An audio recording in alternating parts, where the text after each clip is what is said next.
Hi students, welcome to this video. I'd just like to inform you that the PDF of sample answers is available on our website. The link is given in the description below. Do check it out.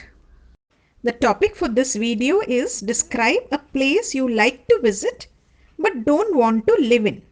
Say which place it is, when you visited the place, how you feel about it, and why you don't want to live there. One of the most delightful weekend getaways for me is a visit to my ancestral house in a small remote village about 50 kilometers from my place. However, although these visits are truly delightful, I am quite averse to the idea of staying there. The village is a beautiful, picturesque one straight out of a fairy tale. It's full of verdant greenery and dense foliage. Visiting this place, breathing in the fresh air and listening to the loud chirping of birds is a welcome break for me from my mundane daily routine. I am far from the concrete structures, the traffic and the din, and I am in a haven of peace and tranquility, and it never fails to refresh and rejuvenate me. However, although the charm and serenity of this village is so appealing, the prospect of living here is totally unimaginable for me. The biggest negative is not being able to use my mobile phone and laptop. Poor broadband and cell phone connectivity in the area means that I am isolated and totally cut off.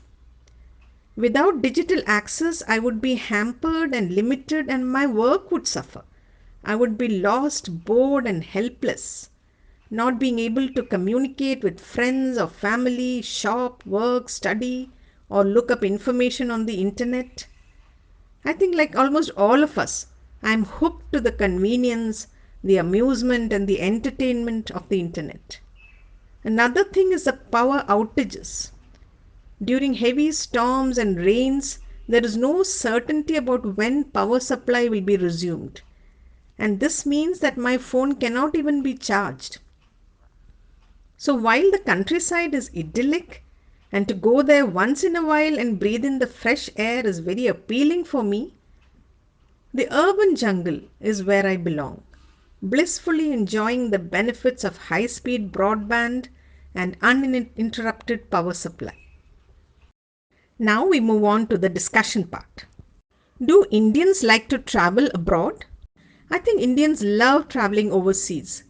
But due to the often prohibitive cost of traveling to other countries, most Indians choose to limit their travels to within the country. But whenever they get opportunities, they try to travel abroad. Sri Lanka, Dubai, Singapore are some of the places that Indians often travel to.